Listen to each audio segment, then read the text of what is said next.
A footprint remains in wet soil, not large, not powerful, just precise enough to suggest direction.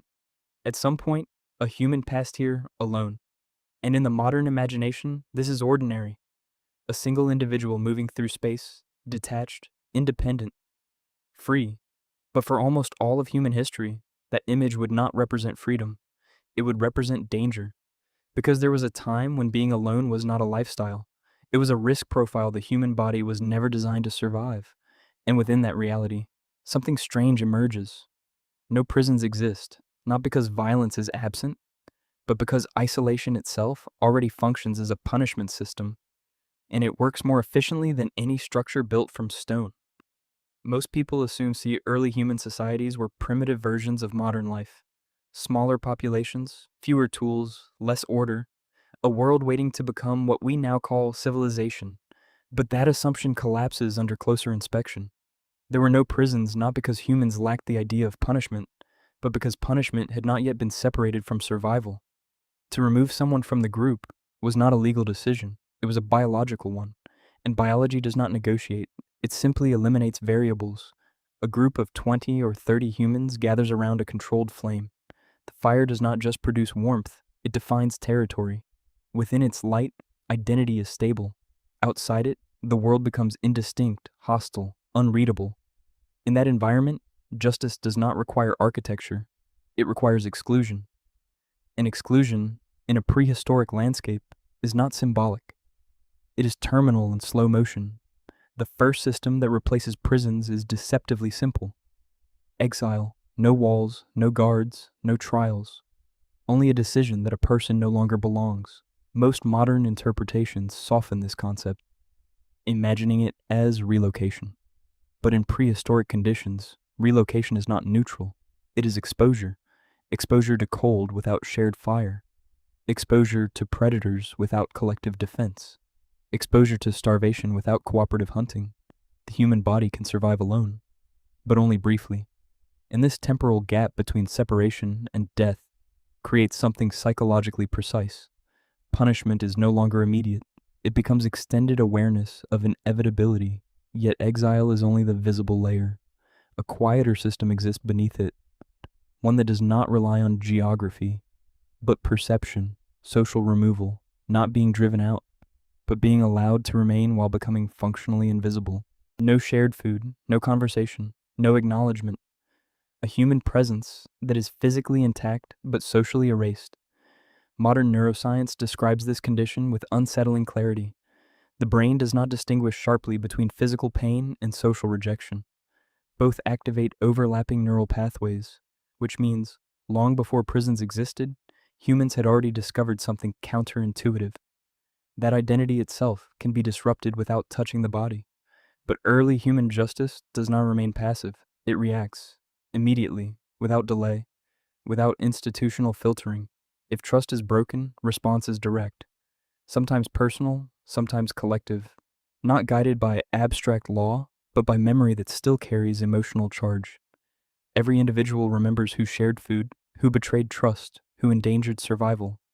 And in a world without written records, memory becomes law, not stable, not neutral, alive, and therefore unpredictable. Yet even within this instability, a pattern emerges. Not all violations are met with destruction. Some are met with restoration. Instead of removing the individual, the group demands repair. Food is given, tools are exchanged, labor is offered. The goal is not punishment in the modern sense. It is rebalancing a disrupted system, because in small populations, the loss of a member is costly. So justice evolves not toward severity, but toward continuity, a fragile attempt to preserve the group without dissolving its structure. Still, there are thresholds, points beyond which restoration no longer functions. Repeated violence, persistent betrayal, actions that destabilize not just individuals, but the integrity of collective survival. At that boundary, societies sometimes choose final removal, not as spectacle, but as containment. A decision that one variable cannot remain inside the system. And while this appears extreme from a modern perspective, it reveals something deeper about early human logic. Survival systems do not moralize behavior, they optimize stability. What is missing from all of this is the modern concept of confinement. There's no architecture designed to hold a body in place while preserving life indefinitely, because such a structure requires surplus food, surplus labor, surplus stability. Early human groups rarely had any of these, so instead of building prisons, they used something far more immediate, the group itself, as barrier, as monitor, as judge, as environment. And this is where the illusion of freedom begins to collapse. Modern punishment isolates the body but preserves identity. Ancient punishment did the opposite. It preserved the body while dissolving identity. Because identity in early human life was not internal, it was distributed. It existed through recognition, through shared routines, through mutual acknowledgement of belonging. To lose that recognition was not to be forgotten. It was to become structurally irrelevant to survival.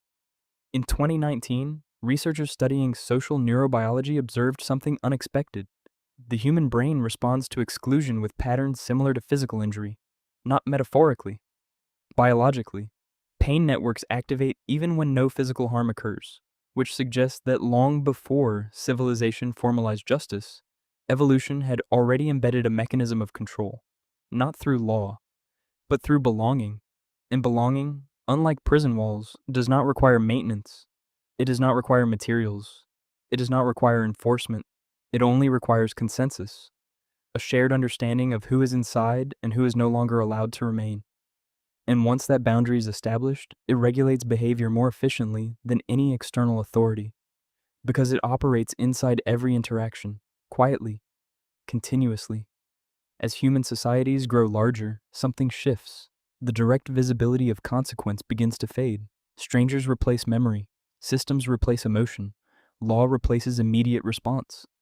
And prisons eventually emerge as a solution to a problem that earlier societies never separated from survival itself. But in doing so, something is lost. The immediacy of consequence. The clarity of belonging. Looking back, it becomes difficult to decide whether prisons represent progress or abstraction. They protect the body, but they detach punishment from the environment that originally defined it. They isolate individuals without removing them from existence, a controlled separation from society that early humans never conceptualized in architectural form, because for them, exclusion did not require construction. It required only silence from others. And perhaps the most unsettling realization is this. Before humans built systems to contain behavior, behavior was already contained by something far older, not authority, not law, but dependence. A dependence so absolute that separation was not punishment in the modern sense. It was a structural collapse of survival itself. And in that world, no one needed to be locked away, because being left outside was already enough. And even now, long after walls, laws, and institutions have replaced those early systems, the original mechanism has not disappeared. It still operates, quietly, in every moment of acceptance, in every moment of exclusion, in every silent decision about who belongs and who does not. And it raises a question that has never fully left human existence. Not about justice, but about something older. Whether survival has ever truly separated itself from belonging at all.